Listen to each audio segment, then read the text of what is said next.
Olá, muito boa tarde. Em final de agosto começa a perspectivar-se o recomeço das atividades.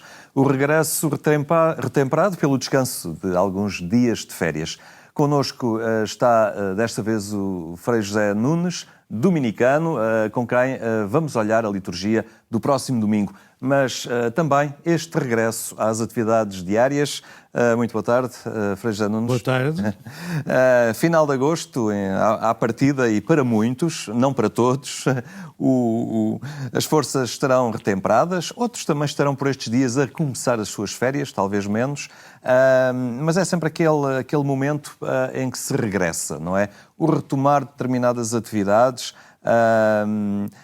também acaba por ser um regresso à realidade do nosso cotidiano. As férias são centrais, são revigorantes, mas depois é importante também preparar-nos para este regresso ao cotidiano normal. Sem dúvida, sem dúvida. De facto, de antes as férias prolongavam-se um bocado mais. Agora mesmo é fim de agosto. As aulas, já seja nas universidades, que antes começavam em outubro, quando eu era estudante, e mesmo os liceus, as escolas secundárias, básicas. Agora, aí pelo 8, 10 de setembro já está tudo a arrancar. Isto obriga a uma reprogramação toda familiar, não é? Exatamente, exatamente. Eu próprio, isto não tem interesse nenhum, mas eu próprio fiz férias muitas vezes em setembro. E agora não, agora tinha que ser mesmo em agosto só, não é? Mas é como diz, quer dizer, o descanso é muito importante. Isto até, por acaso, tem a ver com coisas evangélicas, com realidades evangélicas. Jesus procurou muita vez o descanso. Jesus procurou muita vez o estar sozinho, o ir meditar, o afastar-se das multidões, o descansar. Ele próprio também disse aos discípulos, ainda aqui há uns domingos atrás apareceu essa leitura, disse aos discípulos, eles tinham ido fazer pregação e depois Jesus disse-lhes, vá, agora vim descansar um pouco. E foi com eles para descansar. Claro, depois apareceu uma grande multidão e começaram logo outra vez em grandes pregações. Mas o descanso, não é? O descanso para a gente se encontrar com Deus, claro, porque para nós é a fonte da vida, é a fonte de tudo, de tudo. Mas também, ao encontrarmos com Deus, encontrarmos connosco mesmos, também nos encontramos com outros, comungamos muitas vezes com a natureza. Se subimos a uma montanha, se vamos, como Jesus fazia, se vamos para o mar, Jesus também tantas vezes ia para o mar da Galileia, até quando se queria afastar das multidões, metia-se num barco e ia para o meio do lago, não é? Os evangelhos falam muitas vezes disso. Portanto, comungar com a natureza, não é? Isso também, porque comungar com a natureza, de certa maneira, é comungar com Deus. Porque a natureza é a criação de Deus, é a obra da criação, não é? Mas muitas vezes é preciso desenvolver uma sensibilidade especial para isso, porque também olhamos algumas opções de férias que passam pelo mergulho em muito ruído, não é? E é muita azáfama. É verdade. E até, sim, às vezes há muito ruído e muita azáfama, e viagens muito cansativas, sim, é preciso fazer opções. Depois ainda há aquela azáfama um pouco inevitável, ou aquele cansaço um pouco inevitável de alguns chefes de família, algumas mães de família que não deixam de ter que fazer as cozinhas e dar os banhos aos miúdos e não sei o quê. As férias às vezes também são um bocadinho cansativas. Mas, de qualquer maneira, de um modo geral, cria-se aí um ambiente de retemperamento de forças para... Às vezes basta mudar o ritmo, não é? É isso, mudar o ritmo, mudar um lugar, exatamente. E isso é importante para depois, então, reentrar. Os franceses têm essa expressão muito engraçada, rentrée, não é? A rentrée. Isso já passou para o português também. E, portanto, a gente depois começar outra vez nos trabalhos profissionais, nos estudos, nas escolas, etc. Pois é muito importante. E Frei José Nunes também está a começar por estes dias e começa também em grande naquilo que é o métier, pelas palavras francesas, de um bom dominicano, que é pela pregação, não é? Sim. Que o leva até ao norte do país. Os dominicanos chamam-se Ordem dos Pregadores, por isso é que a gente a seguir ao nosso nome tem OP. Não é Obras Públicas, é Ordem dos Pregadores. É o nosso nome, embora a gente vulgarmente seja conhecido por dominicanos. E eu, fizeram-me o convite, desafiaram-me a ir pregar uma novena a Nossa Senhora lá no norte de Portugal, na Peneda, Nossa Senhora da Peneda, é um santuário que diz que é muito frequentado. Eu, com franqueza, não conheço. Já fui à net ver um pouco como é. A própria Eclésia, com quem estamos aqui a gravar, já fez lá um programa e até me mandaram um vídeo, lindíssimo. Aquilo é um lugar lindíssimo e é uma peregrinação onde parece que vão milhares e milhares de pessoas de Portugal e da Galiza, muito. Aquilo fica na Peneda, portanto, na ponta da Peneda Gerês, não é? E pronto, é um santuário, já vi fotografias, ao pé de um grande rochedo, de um grande penedo, não sei se é por causa disso que se chama da Peneda, provavelmente sim. E é uma pregação sobre Nossa Senhora. Cada dia, são 9 dias, cada dia há uma faceta de Nossa Senhora da Fé, Nossa Senhora da Caridade, Nossa Senhora da Esperança, Nossa Senhora da Eucaristia, Nossa Senhora do Sim, Nossa Senhora Mãe da Igreja, etc. São 9 pregações. E pronto, de maneira que é uma maneira... para mim, sim, é pregação. Acho que 2 ou 3 vezes por dia. Embora uma é que seja mais forte. Portanto, de certa maneira... O Henrique estava a dizer, é o meu métier, é o meu trabalho, é a minha profissão, certo? Mas ao mesmo tempo não vai deixar de ser um pouco aquilo que estávamos a falar acerca de férias. Eu também, caramba, vou desfrutar com a natureza. Já vi na televisão que aquilo é um sítio lindo. Vou poder também meditar, descansar, rezar, encontrar-me comigo. Espero bem que sim. E ao que sei, também vai retomar uma tradição de dominicanos ilustres que por ali têm passado. Isso é muito engraçado. Realmente eu não conheço aquele santuário. Foi um padre... Aquilo pertence a Viana do Castelo. Fica perto de Arcos de Valdevez. Não faz mal falar estas coisas, até porque houve aqui uns anos em que nós, no programa Eclésia, também falávamos um bocadinho, à volta das férias, na proposta de um livro e de um lugar de Portugal. Olha, isto é um excelente lugar para ir. E então fui à net e vi que realmente houve grandes dominicanos que lá fizeram pregações neste santuário. O São Gonçalo de Amarante, o São Pedro Fernandes, que é mais conhecido pelo São Telmo, isto ainda no século XIII, e depois o famoso Bartolomeu dos Mártires. E, portanto... eu fiquei todo contente. Afinal, os meus antepassados dominicanos andaram por lá a pregar, também vou. Muito bem. Este é, como habitualmente, o dia da semana em que olhamos e antecipamos já um bocadinho a liturgia do próximo domingo. É o 22º domingo do tempo comum. E vamos começar, como habitualmente, por escutar o Evangelho de Marcos. Muito bem. Naquele tempo reuniu-se à volta de Jesus um grupo de fariseus e alguns escribas que tinham vindo de Jerusalém. Viram que alguns dos discípulos de Jesus comiam com as mãos impuras, isto é, sem as lavar. Na verdade, os fariseus e os judeus em geral não comem sem ter lavado cuidadosamente as mãos, conforme a tradição dos antigos. Ao voltarem da praça pública, não comem sem antes se terem lavado. E seguem muitos outros costumes a que se prenderam por tradição, como lavar os copos, os jarros e as vasilhas de cobre. Os fariseus e os escribas perguntaram a Jesus: por que não seguem os teus discípulos a tradição dos antigos e comem sem lavar as mãos? Jesus respondeu-lhes: bem profetizou Isaías a respeito de vós, hipócritas, como está escrito: este povo honra-me com os lábios, mas o seu coração está longe de mim. É vão o culto que me prestam, e as doutrinas que ensinam não passam de preceitos humanos. Vós deixais de lado o mandamento de Deus para vos prenderdes à tradição dos homens. Depois, Jesus chamou de novo a si a multidão e começou a dizer-lhe: escutai-me e procurai compreender. Não há nada fora do homem que, ao entrar nele, o possa tornar impuro.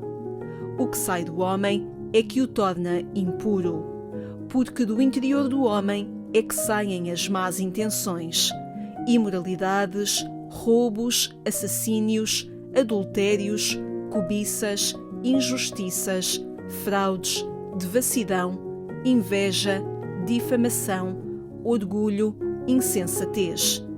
Todos estes vícios saem do interior do homem e são eles que o tornam impuro.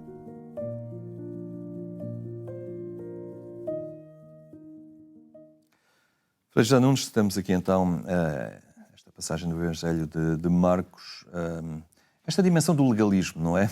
Da lei levada ao extremo, ou melhor, olhada e vivida apenas por aquilo que está escrito, não é? Pois. Pela letra da lei. A letra da lei e não o espírito da lei, não é?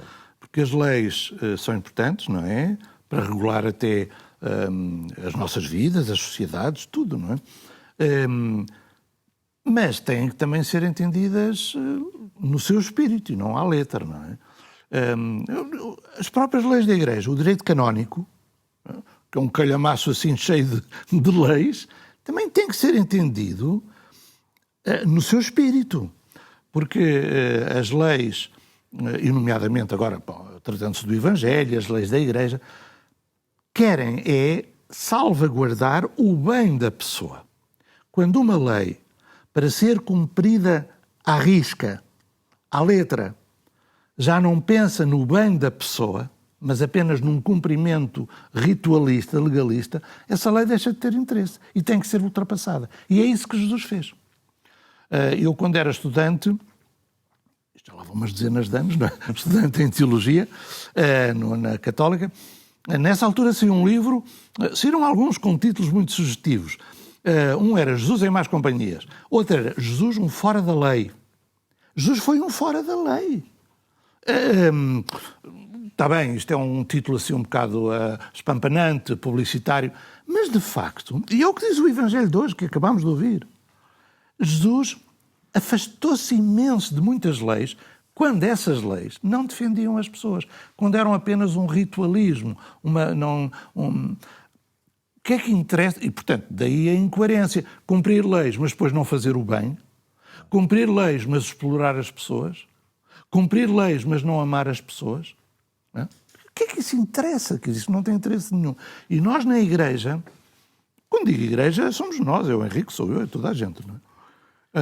E a Igreja em geral. Quando nós na Igreja temos leis que apregoam o amor, mas depois, nas nossas práticas, não acolhemos bem todas as pessoas, ou fazemos discriminações de pessoas de outras etnias ou de outras classes sociais. O que é que interessa a gente ir rezar muito e ir à missa ao domingo se a gente depois não trata bem os outros, não é? Ou então, temos a lei, vamos fazer evangelização e batizar em nome do Pai, do Filho e do Espírito Santo. E depois aparecem-nos pessoas que vêm querer o batismo e nós pomos-lhe uma série de leis que dificultam ou quase impossibilitam o batismo. Quer dizer, isto é o que Jesus diz aqui no Evangelho. Isso é hipocrisia. Somos hipócritas. Não estou a falar dos outros, nós somos hipócritas, não é? Quer dizer, e nesse aspecto, a palavra hipócrita, aliás, aparece com uma violência tremenda na crítica de Jesus aos fariseus, paralela a este capítulo 7 de Marcos, no capítulo 23 de Mateus. Jesus aí, por causa desta incoerência, Jesus chama hipócritas, com uma violência tremenda aos fariseus. Depois também diz que eles são raça de víboras, são sepulcros caiados, são realmente acusações fortíssimas, não é? Mas já agora, embora, enfim, a gente já tenha conversado muito, mas gostava de chamar a atenção para um ponto a partir deste Evangelho. Este Evangelho, por causa desta questão de cumprir as leis ou não, cumprir as tradições ou romper com tradições, tem muito a ver com aquilo que a Igreja, desde há umas décadas, fala como importante na teologia da missão ou na evangelização. Nós temos que fazer uma evangelização enculturada, isto é, a enculturação. O Evangelho tem que dialogar com a cultura, com as tradições, com as mentalidades, com os costumes. E a maior parte das mentalidades e costumes, as culturas das pessoas, o Evangelho não as recusa, aceita-as. E por isso há cristianismos africanos e cristianismos europeus e cristianismos asiáticos, são diferentes, porque as culturas de base em que os cristãos vivem são diferentes. Mas é que a enculturação não é só receber o bom das culturas. A enculturação é também, na evangelização, ao levar o Evangelho, purificar as culturas. E, portanto, se há culturas onde há discriminações, o Evangelho vai levar a romper com isso. Cá está. Romper com as tradições. Romper com as leis que não defendem as pessoas. Se há culturas que promovem mutilações físicas, ou cortar de uma mão, ou órgãos genitais, o que for, quer dizer, o Evangelho vai ser contra isso. Se há culturas que estão estruturalmente baseadas em injustiças, em apartheids, em castas, o Evangelho vai lutar contra isso. Portanto, foi o que Jesus fez. Jesus viveu como um judeu. Aceitou a cultura judaica, porque ele era judeu. Não é? Nunca comeu carne de porco. Em pequenino foi circuncidado. Deram-lhe o nome judaico, Jesus, Yeshua. Não é? Portanto, ele foi um judeu. Ele ia sempre ao sábado à sinagoga. Ele nunca foi à missa ao domingo. Jesus foi sempre ao sábado à sinagoga. Porquê? Porque era judeu. Portanto, Jesus aceitou a cultura judaica, mas em nome do bem da pessoa, em nome da lei de Deus, lá está a enculturação. A boa nova do reino, o Evangelho, também levou a criticar imensas leis e a ser um fora da lei e romper com muitos aspectos da cultura de Israel, não é? A sublinhar que esta dimensão da lei é assim um apontar de caminho. Também temos a primeira leitura do Deuteronómio e o caminho desse povo no êxodo, no deserto, que não é fácil, é uma experiência difícil, mas Deus também cria balizas de caminho, não é? Pois, isso, sim, a primeira leitura fala dessas balizas de caminho. Quer dizer, Deus oferece ao povo, não interessa agora saber como é que ofereceu, se foi através de uma meditação, de um espírito, de um milagre extraordinário, Deus oferece ao povo balizas de vida, balizas de comportamento, que são os mandamentos. Os 10 mandamentos da lei de Deus, a lei do Sinai, dada a Moisés, escrita em tábuas ou em pedras e mostrada ao povo. Aquilo são balizas de comportamento. Para quê? Para que a gente realmente tenha leis que facilitem e promovam a vida como Deus a quer. Respeitemos os mais velhos. Adoremos a Deus e não sejamos escravos de ídolos. Não nos andemos a matar. Não nos andemos a roubar. Não nos andemos a trair. Isto é para quê? É para nós sermos felizes, cada um, com os outros, portanto, socialmente também, podermos viver em paz e harmonia. Portanto, os mandamentos de Deus, eu costumo dizer, não são uma obrigação aborrecida, difícil, que Deus nos obriga. Não, são facilitar-nos a vida para sermos felizes.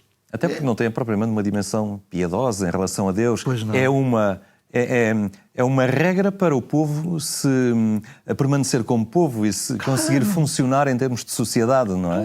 Claro. Para não se desagregar. Exatamente. E quando há referência a Deus, é para realmente nos lembrarmos que não devemos querer ser autossuficientes, mas que há um Criador que nos deu a vida, que nos tirou do Egito, que nos libertou da escravidão.